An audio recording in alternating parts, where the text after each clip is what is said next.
cuerpo no tiene creencias. Amado maestro, el otro día, oyéndote hablar sobre la hipnosis, llegué a un estado muy tranquilo y relajado. Me sentí totalmente seguro y arropado en una maravillosa suavidad. Sin embargo, cuando hice designoterapia durante 3 meses con Santosh en el rancho, a menudo regresaba a mi primera infancia y sentía un miedo y un horror totales. ¿Qué es lo que experimenté contigo? La hipnosis es una experiencia tan simple e inocente que incluso hablar de ella te puede permitir saborearla. Y eso es lo que ocurrió. Aunque no esté hablando de hipnosis, les ocurre eso mismo a los que realmente me escuchan. Empieza a rodearles una calma, una suavidad, un silencio. Esa es la señal de que lo que digo se está escuchando y no estoy hablando a las paredes. Respecto a tu experiencia con Santosh y su designoterapia, solo puedo decirle una cosa. Santosh no sabe nada de designoterapia. Él mismo está tan tenso, constantemente preocupado, tiene tantos problemas. Ha estudiado hipnosis durante años en Alemania y conoce la técnica, pero él mismo nunca ha estado en esos espacios. Es como si pudieras leer los mapas de todo el mundo y tú mismo jamás hubieras estado en esos lugares. Saber dónde está Constantinopla no significa que hayas estado allí. Saberlo es una cosa. Estar allí es un fenómeno totalmente diferente.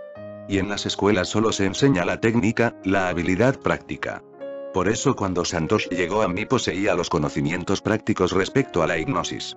Le orienté hacia la hipnoterapia e hice todo lo posible por hacerle entender que primero tenemos que crear el estado de deshipnoterapia, porque cada niño es hipnotizado desde la más tierna infancia. Así es como tiene lugar el condicionamiento. Así es como te formas una mentalidad.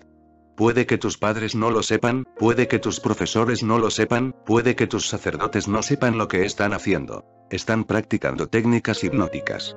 Para cuando sales de la universidad, ya conoces todas las técnicas para condicionar a los demás. Por eso todos los que vienen a mí ya están condicionados. Yo trataba de hacer comprender a Santosh. Primero deshipnotiza a estas personas, deja que se liberen de lo que la sociedad les ha impuesto. Solo entonces la hipnosis será limpia, joven, fresca, recién nacida. Solo era un estudiante, por eso cambió el nombre de su terapia a deshipnoterapia, a sugerencia mía. Pero lo que ha estado haciendo son las mismas técnicas que aprendió en Alemania. Esas técnicas pueden producirte horror, porque primero estás lleno de condicionamientos sociales y sobre eso te hipnotizan. En la hipnosis llegas a tu mente inconsciente, el lugar donde están todos los condicionamientos. Estás en un estado volcánico.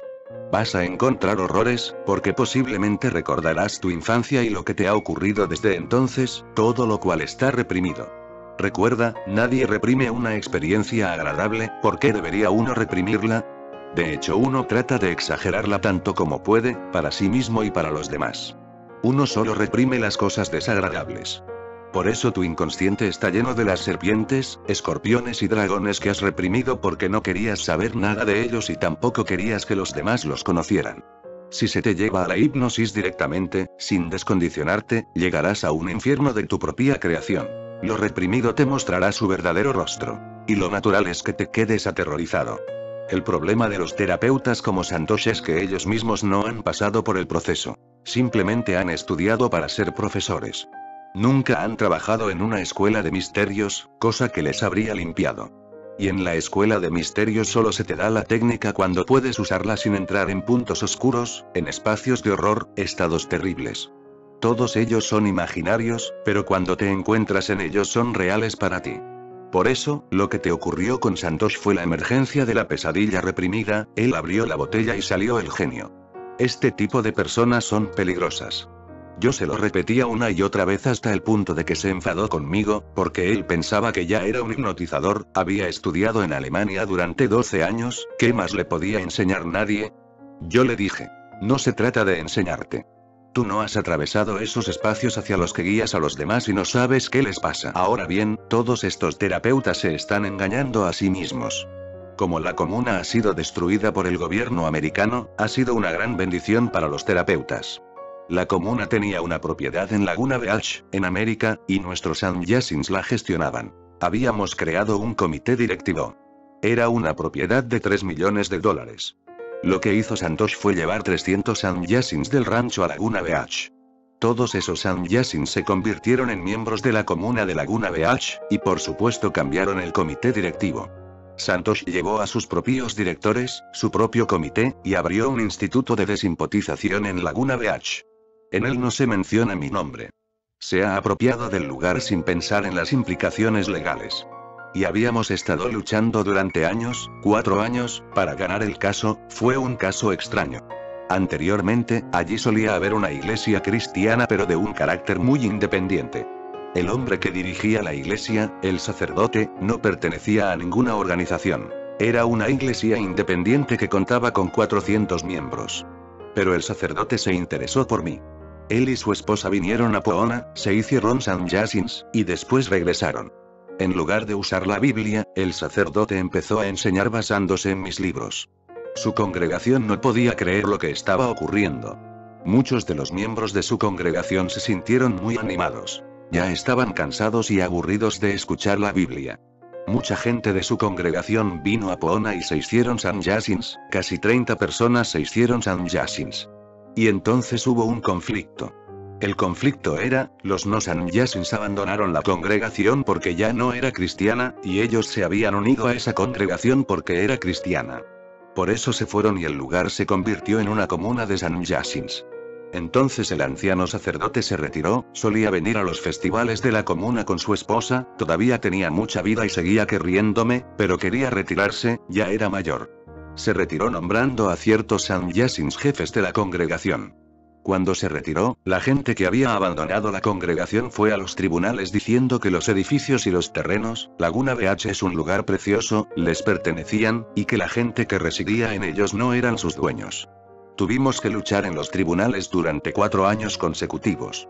El caso se decidió a nuestro favor por la simple razón de que estas personas habían abandonado la congregación. Ya no eran miembros de ella, y no tenían derechos, deberían haber continuado en la congregación y haber interpuesto una demanda en los tribunales, entonces la situación habría sido diferente. Eran la mayoría, pero se habían ido, y ahora al ver que los sannyasins se estaban quedando toda la propiedad y la iglesia, las querían recuperar. El tribunal cerró el caso porque ya no tenían ningún derecho. En el momento en que te vas de la congregación, ya no tienes ningún derecho. Había 14 sannyasins manteniendo la propiedad y queríamos venderla. Necesitaremos dinero para la nueva escuela de misterios. Santosh nos ha hecho un gran servicio. Ahora es el primer sacerdote. No cuenta con ninguna experiencia y destruirá a mucha gente. Por eso he informado a los nuestros de que hay que hacer algo y Santosh tiene que ser apartado de allí. O tiene que pagar los $3 millones y entonces puede hacer lo que desee con la propiedad. Y nuestros sannyasins tienen que saber que su hipnoterapia no les va a ser de ninguna ayuda. Os he hablado de un festival mundial que Teerta, Rajen, Poonam y algunos otros estaban organizando en Italia. Ayer mismo llegaron noticias de que había asistido muy poca gente. Han tenido unas grandes pérdidas de $15.000 y el festival ha sido muy plano y muy muerto. Todos estos grandes terapeutas estaban en el escenario, pero no hubo celebración, la gente no tenía la sensación de estar en presencia de seres iluminados. Y se fueron decepcionados, disgustados con todo aquello. Hace unos días os dije que pronto tendrían problemas. La gente les abandonó porque no venía a verles a ellos, estos terapeutas estaban muy confundidos. Pero durante 15 años, uno puede fácilmente equivocarse y pensar que la gente viene a verle a él. Pronto se perderán entre la multitud y es bueno que se pierdan. De otro modo jugarían con la psicología de la gente sin saber lo que están haciendo y qué puede ocurrir. En realidad, la hipnosis es un método muy suave, una música muy dulce. Puede ocurrir mientras estás sentado a mi lado en silencio. Puede ocurrir si estás escuchando con tanta intensidad que todas tus preocupaciones y tensiones desaparecen, y empiezas a moverte hacia lo profundo de tu ser. Pero en primer lugar deben desaparecer esas preocupaciones y tensiones, esas angustias y ansiedades. Hipnoterapia es una palabra antigua, pero deshipnoterapia es una construcción mía. Le dije a Santosh que llamara a su trabajo deshipnoterapia y él nunca me preguntó, ¿cuál es la diferencia entre hipnoterapia y deshipnoterapia? Simplemente la llamó deshipnoterapia. Ahora se ha convertido en el director del Instituto de Deshipnoterapia, y ni siquiera conoce la diferencia entre hipnoterapia y deshipnoterapia. El proceso es completamente opuesto. La hipnoterapia puede llevarte a un sueño deliberado. La deshipnoterapia puede llevarte a un despertar deliberado. Pero yo me quedé desconcertado. Ni siquiera me preguntó cuál era la diferencia entre ellas. Es una desgracia, pero tengo que avisar a mi gente de los peligros de estos terapeutas porque exagerarán sus pretensiones, diciendo que han estado conmigo durante 15 años. Pero no han estado conmigo ni 15 segundos. Estaban jugando su pequeño papel de gurús ante pequeños grupos de gente. Vinieron por iniciativa propia, pero se olvidaron completamente. Esto es lo que le ocurre a la gente que viene por accidente. Vienen por una cosa y compra otra. He oído hablar de un agente de la propiedad inmobiliaria que vivía en una gran ciudad y era considerado el mejor en su profesión. Formaba parte de una gran compañía. Aquel día su jefe estaba muy enfadado y le estaba esperando. Cuando llegó, su jefe tuvo un estallido de ira y le dijo: «Esto es demasiado. El hombre al que le acabas de vender esa tierra al doble de su precio acaba de salir por la puerta. Podemos entender que eres astuto e inteligente y te las has ingeniado para hacer un gran negocio, por eso te pagamos tanto. Pero ese hombre ha dicho: ha llovido y la tierra que me vendisteis está bajo 2 metros de agua. ¿Qué clase de empresa es esta? Esto es un timo». El vendedor le dijo: «No te preocupes, jefe, me encargaré de él.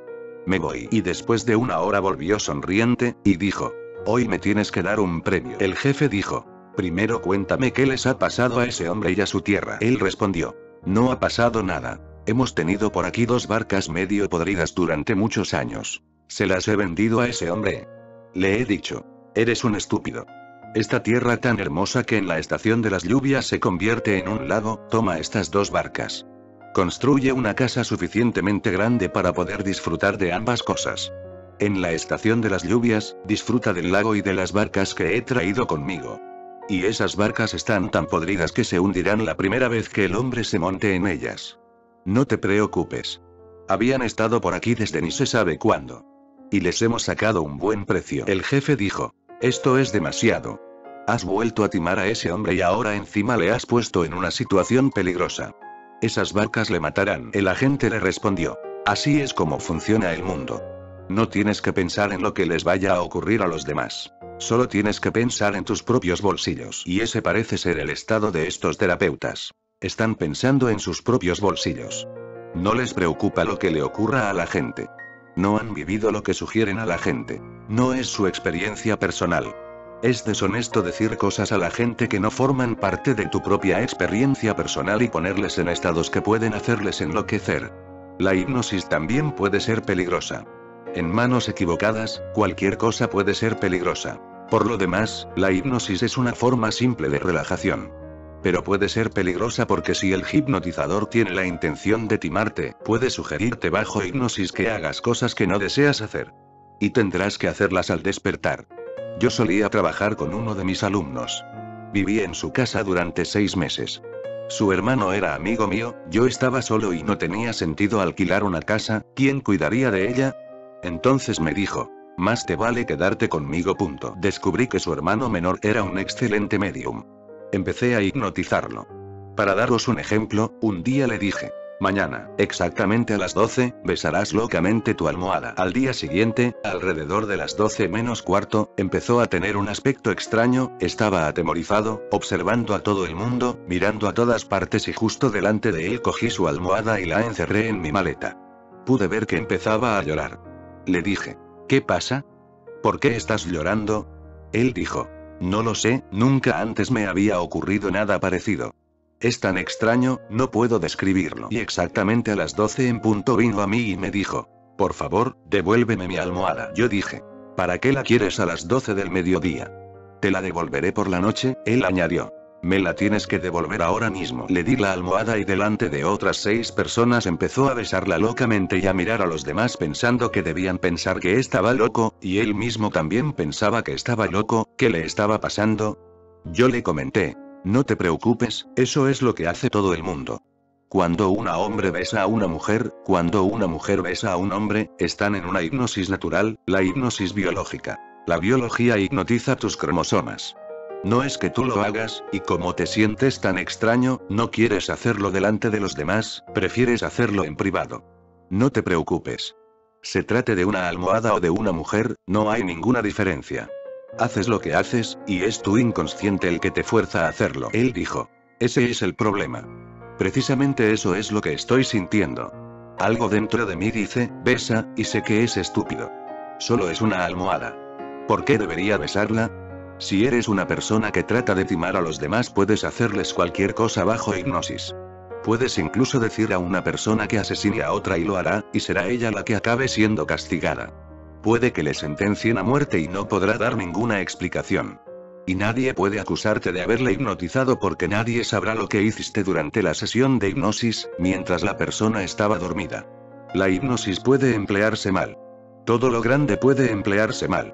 Quizá esta sea la razón por la que la mayoría de los países y de las culturas han tratado de evitar cualquier enredo con la hipnosis. El hipnotismo se ha convertido en una palabra condenatoria. Pero eso no está bien porque puede hacer un bien inmenso. Cualquier persona que tenga problemas con un tema determinado puede ser hipnotizada y se le puede decir, no tienes ese problema. Ese tema es sencillo, y tienes la suficiente inteligencia como para comprenderlo. Y el hombre empezará a comportarse de manera diferente desde el día siguiente. Su inconsciente ha entendido. No tiene que tener miedo. A la gente se le puede ayudar con sus enfermedades, porque casi el 70% de las enfermedades son mentales. Puede que se expresen a través del cuerpo, pero su origen es mental. Y si puedes poner en tu mente la idea de que la enfermedad ha desaparecido, de que no tienes que preocuparte por ella, de que ya no existe, la enfermedad desaparecerá. He intentado experimentos muy extraños con la hipnosis. Mi trabajo tenía que ver con otras cosas. Por ejemplo, en Ceilán, el día del cumpleaños de Buda, los monjes budistas bailan sobre carbón al rojo y no se queman. Un profesor de Cambridge, un profesor de psicología, acudió especialmente a verlo porque no creía que fuera posible. Pero cuando vio a 20 monjes bailando sobre las llamas, y vio que no se quemaban, pensó, si esta gente lo puede hacer, ¿por qué no podría hacerlo yo? Y lo intentó, al acercarse un poco más sintió tanto calor que salió despedido. Si hubiera saltado al lugar donde se estaba quemando el carbón y los monjes estaban bailando, habría muerto. Ahora bien, esto requiere un tremendo esfuerzo hipnótico. Yo lo intenté con el muchacho que he mencionado antes porque era un buen medium. El 33% de la población son buenos mediums, y debes recordar esa cifra, el 33%. El 33% también son los más inteligentes, los más creativos, los más innovadores. Son la gente que puede entrar en un trance hipnótico profundo. Hace falta ser muy inteligente. La gente más inteligente, si están preparados para entrar en la hipnosis, puede ir a capas muy profundas. Y en las capas más profundas se pueden hacer cosas que parecen casi milagrosas. A este niño, su nombre era Manoj, intenté ponerle un trozo de carbón al rojo en la mano y decirle que era una rosa maravillosa. Él lo vio y dijo, tan hermosa y fragante, y no se quemó. También lo intenté de la forma contraria. Puse una rosa en su mano y le dije que era un trozo de carbón al rojo vivo. Lo tiró inmediatamente, pero le quemó toda la mano. La mente tiene un poder tremendo sobre tu cuerpo. La mente lo dirige todo dentro de tu cuerpo. El 70% de las enfermedades pueden cambiarse cambiando la mente, porque es allí donde empiezan. Solo el 30% de las enfermedades empiezan en el cuerpo. Si te caes y te haces una fractura, la hipnosis no puede ayudarte con esa fractura diciéndote que no la tienes. Seguirás teniéndola. La fractura ha empezado en el cuerpo y el cuerpo no puede ser hipnotizado. El cuerpo tiene su propia forma de funcionar. Pero si el proceso empieza en la mente y se extiende a algún punto del cuerpo, entonces es muy fácil cambiarlo. Las religiones lo han explotado. En India hay muchas religiones. Los musulmanes lo hacen, los tibetanos lo hacen, los birmanos lo hacen, bailan sobre el fuego sin quemarse. Pero no son personas ordinarias, son monjes. Han sido hipnotizados durante años y la creencia de que el fuego no puede quemarlos está asentada en su inconsciente. Pero recuerda, solo el 70%, y esto me recuerda un extraño fenómeno que altera mucho a los fisiólogos, a los médicos y en general a todos los que trabajan con el cuerpo humano, no tienen respuesta para él. La alopatía solo tiene éxito en el 70% de los casos. La homeopatía solo tiene éxito en el 70% de los casos, la medicina ayurvédica solo tiene éxito en el 70% de los casos. La medicina griega solo tiene éxito en el 70% de los casos. La medicina tibetana solo tiene éxito en el 70% de los casos. La acupuntura china solo tiene éxito en el 70% de los casos. Todos los métodos de curación solo tienen éxito en el 70% de los casos. Esta es una coincidencia muy extraña. Si se mira desde fuera es un misterio. La homeopatía no tiene nada en sí, solo son pequeñas píldoras de azúcar, pero tiene éxito, y tiene el mismo porcentaje de éxito que los demás métodos. El único factor es este. La homeopatía tiene éxito si la gente cree en ella. La única diferencia con la alopatía es que no hace falta creer en esta para que funcione.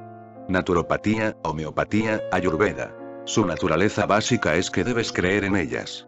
Yo tuve un médico ayurvédico, un hombre de extraña inteligencia, una persona muy agradable. Solía cuidar de mí y era muy famoso por aquella zona. Pero fue víctima de la tuberculosis. Cuando lo oí, fui a verle al hospital y lo encontré allí. Me dije, es extraño. Es un gran médico ayurvédico, ¿por qué acudiría a la medicina alopática?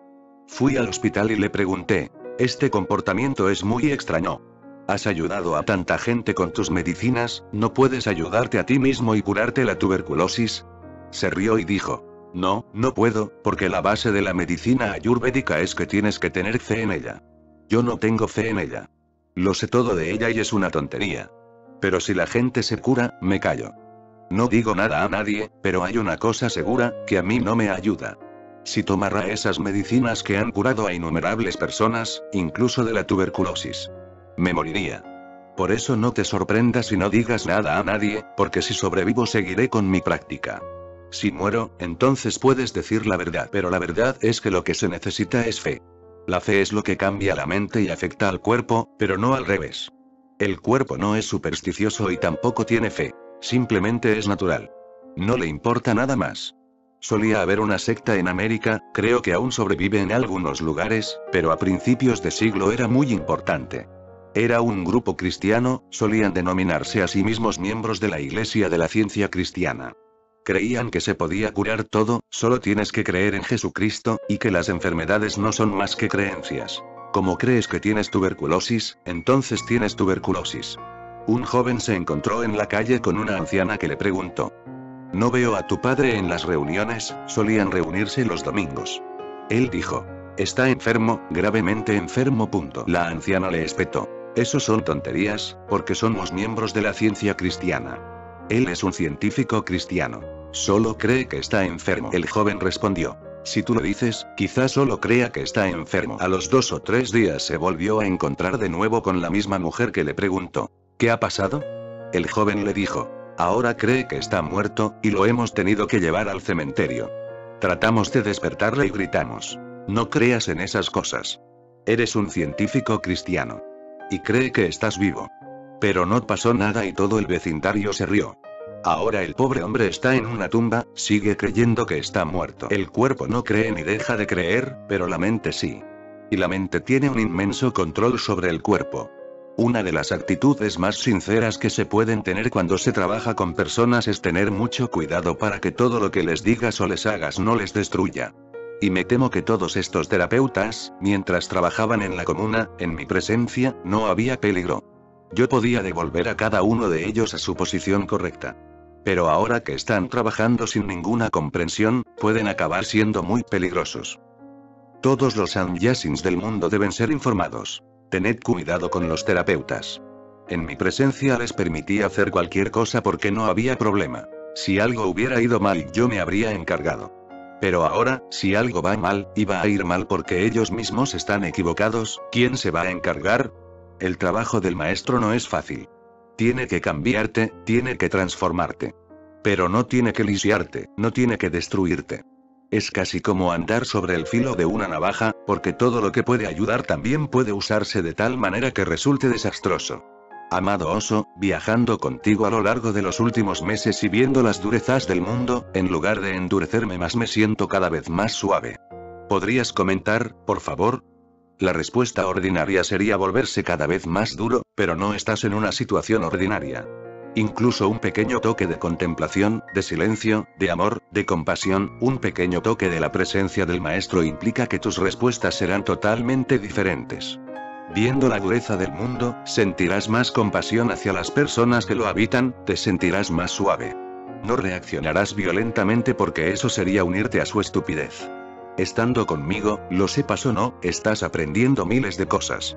Una de ellas es que no puedes reaccionar. El mundo puede ser duro contigo, eso duele.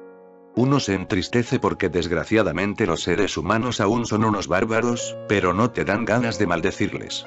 Por el contrario, lo que quieres es ayudarles, ser compasivo con ellos para que puedan salir de sus duros caparazones. Quizá ellos también estén sufriendo en su dureza y no hay nadie que les indique cómo salir de ella. Ellos también son desgraciados. Se comportan mal por su propia miseria, porque han sido maltratados. Lo único que saben es que la violencia es poder. Mirando al mundo, verás que la violencia no es el poder real. El poder real es el poder del amor, y el amor te hará más suave, te hará perdonar. Te quitará el enfado. De hecho, Charles Darwin pensó que procedemos evolutivamente de los animales, mientras se reía porque le parecía muy divertido que este mundo creyera que está civilizado. Pero nuestro comportamiento muestra que aún somos como animales. No ha habido ninguna evolución. Quizá hayamos perdido la cola, pero eso no es evolucionar. Quizá podamos estar erguidos, pero eso tampoco es evolucionar. Todavía nos comportamos tan crudamente, tan cruelmente. Y nadie está allí para decirlo, porque cualquiera que lo diga será aplastado, se le matará. Habéis elegido estar con un hombre que lo está diciendo, y que lo va a seguir diciendo hasta su último aliento. Pero en lo que os concierne, toda esta experiencia de viajar por el mundo y de encontrarse con los mismos políticos en todas partes, viendo que las naciones, los gobiernos, la policía se comporta de la misma forma, parece que estamos viviendo una pesadilla. Solo se puede decir, eso es una pesadilla. Cuando se ve desde fuera. Pero cuando alguien está en la pesadilla, gritando y vociferando, no sientes dureza hacia él. Sientes ternura. Quieres ayudarle. Ha sido una buena experiencia. Más adelante, cuando recapituléis, veréis que os ha proporcionado una madurez que cuesta vidas enteras ganar. Amado oso, parece que los maestros siempre han sido traicionados por su discípulo más destacado. A ti te ha ocurrido lo mismo con aquellos a los que has dado tanto amor y atención, sobre los que has trabajado tan duro. Oso, ¿es verdad que los que tienen más potencial suben más alto y después pueden caer por debajo del ser humano ordinario? Has sido acosado por la policía y la burocracia, y aunque siento que no han hecho bien, ellos no saben comportarse de otra manera. Pero cuando oigo hablar del comportamiento de los antiguos Sannyasins, mi corazón llora y siento un gran dolor. Los Sannyasins con los que más he trabajado no son que tienen más potencial, sino los que tienen menos. De ahí que necesitaran el trabajo duro. Con los mejores no he trabajado en absoluto. Mi sola presencia ha sido suficiente para ellos, mi amor ha sido suficiente para ellos. Por eso no es que haya trabajado duro con ellos porque tuvieran más potencial de ir hacia arriba y después de caer incluso por debajo de lo ordinario. He trabajado con ellos porque no tenían posibilidades de subir. A pesar del duro trabajo, como mucho he podido llevarlos a una posición de normalidad. Y se están comportando con normalidad, no me siento decepcionado por ellos. Cuando una persona de alto potencial ha venido hasta mí, ha recibido mi amor, pero no ha hecho falta trabajar con ella. Con un pequeño empujón empieza a volar por el cielo. Ninguno de estos ha caído. Ni caerá, porque el que ha conocido la libertad del cielo no puede volver al estado en el que ni siquiera es consciente de sus alas, y no puede ser desagradecido con el maestro que le ha ayudado. Es imposible, sencillamente imposible. Su gratitud irá cada vez a más, porque el maestro no solo le ha hecho tomar conciencia de sus alas, sino que le ha empujado hacia el cielo y le ha dado una libertad total. ¿Cómo puedes ser desagradecido con una persona que te da la libertad total de ser tú mismo, que no ha tratado de ninguna forma de imponer ninguna imagen, ningún ideal sobre ti? La mayoría de los Sannyasins se sienten más amorosos que nunca, más agradecidos que nunca. Y realmente este es un tiempo de dificultades, en el que se pone a prueba el temple de cada uno. Los que han caído de la gracia son los que se esperaba. Nunca llegaron al punto de poder abrir sus propias alas. La razón de que no se muestran agradecidos hacia mí es que no han experimentado nada que les haga sentirse agradecidos. Han permanecido encerrados en su propia oscuridad, en su propio ego. Vivek me sigue preguntando una y otra vez, ¿por qué no trabajas conmigo? Y es difícil explicarle que no hay ninguna necesidad de trabajar con ella. Ella tiene que trabajar para mí, y en ese trabajo, en ese cuidado, está creciendo, está madurando. Es una situación muy complicada. Tengo que elegir trabajar con los peores. Necesitan atención. Bastará con que puedan crecer un poco. No espero que se vayan a iluminar. No se iluminarán ni aunque trabajen muy duro, porque el trabajo con los peores presenta una dificultad añadida. Luchan contigo. Mientras trabajas en ellos, están continuamente luchando contigo. A cada paso se niegan a crecer. Creen que estás haciendo algo contra ellos. Con la gente de más calidad es diferente porque quieren crecer. Con ellos no tienes que trabajar duro. Basta con mirarles a los ojos, estar con ellos es suficiente, les nutre. Es el alimento que les abre las alas, y se sienten agradecidos. La gente con la que tienes que trabajar duro no se sentirá agradecida. Se tomarán la revancha porque estabas trabajando contra su voluntad. Nunca han querido volar. Recuerdo una vieja historia de un hombre que amaba inmensamente la libertad. Liberó a su país del gobierno extranjero, pero amaba tanto la libertad que no quería tomar las riendas del gobierno en sus propias manos. Una vez que su país fue libre, se retiró a las montañas diciendo: mi trabajo ha terminado. Su última parada fue en una posada de caravanas. Allí había un loro precioso, y el dueño de la posada también estaba enamorado del concepto de libertad. Si realmente hubiera estado enamorado de la libertad, habría liberado al loro, pero lo mantenía en una jaula de oro. Su idea de la libertad, solo era un lujo mental. Como le gustaba tanto la libertad, solo el concepto, había enseñado al loro a repetir esa palabra. Libertad, libertad, libertad. El loro estaba todo el día gritando: libertad, libertad. Solo conocía esa palabra. Y este hombre que había luchado por la libertad de su país, que había estado en cárceles, que había corrido peligro, estaba sentado allí al lado. Pensó: este pobre loro quiere la libertad. No es feliz en su jaula de oro, nadie le escucha. Está todo el día gritando: libertad. Decidió volver por la noche, abrirle la jaula y dejarle libre. Así, en medio de la noche se llegó hasta la jaula, abrió la puerta y trató de sacar al loro. Pero el loro le picoteaba, mientras se aferraba a la jaula con una de sus patas. El hombre no podía entenderlo, la puerta estaba abierta y el loro seguía gritando: libertad. Pero aquel hombre era un aguerrido luchador por la libertad, y consiguió sacar al loro de la jaula y soltarlo en medio del cielo. Se hizo daño en ambas manos, las tenía ensangrentadas porque el loro le había arañado. Pero se sentía muy feliz de que el pobre loro que tanto anhelaba la libertad fuera libre al fin. Se fue a su habitación y se puso a dormir, pero por la mañana le despertó el sonido del loro gritando: libertad. Se dijo: qué extraño. ¿Dónde está el loro? Abrió la ventana y vio al loro aposentado en su jaula. La puerta estaba abierta y repetía su rutinario: libertad, libertad. Solo era una palabra. Entonces salió el dueño que conocía a aquel hombre tan famoso. Miró sus manos, vio la jaula abierta y dijo: no lo entiendes, solo es un loro. Le he enseñado la palabra libertad porque me gusta el concepto. No deberías haberlo intentado ni deberías haberte hecho daño. Otros también lo han intentado antes, pero siempre vuelve. ¿Quién quiere salir de una jaula de oro? En lo que me concierne, solo es una idea. Si no fuera así, ya habría sacado al loro de la jaula y la habría tirado. Pero me encanta escuchar la palabra libertad. Es una idea. No quiero hacer nada al respecto, solo es filosófico, y el loro tampoco quiere hacer nada al respecto. Para él ni siquiera es filosófico. Es una grabación, memoria, ni siquiera mente. Tú eres un hombre que ha sacrificado toda su vida por la libertad. Estás en otra categoría. No deberías haberte molestado por este loro, es un idiota. Simplemente ha aprendido la palabra. Los sannyasins que creen haberme traicionado, no me han traicionado. Se han traicionado a sí mismos. ¿Cómo podrían traicionarme? Yo no estaba implicado de ninguna manera. No esperaba nada de ellos. En ningún sentido. Trabajé porque me gustaba, me encantaba. No pueden traicionarme, solo pueden traicionarse a sí mismos. Eso no me afecta, solo afectará sus vidas. Volverán a entrar en sus jaulas y empezarán a gritar: libertad, libertad. Y la puerta seguirá estando abierta.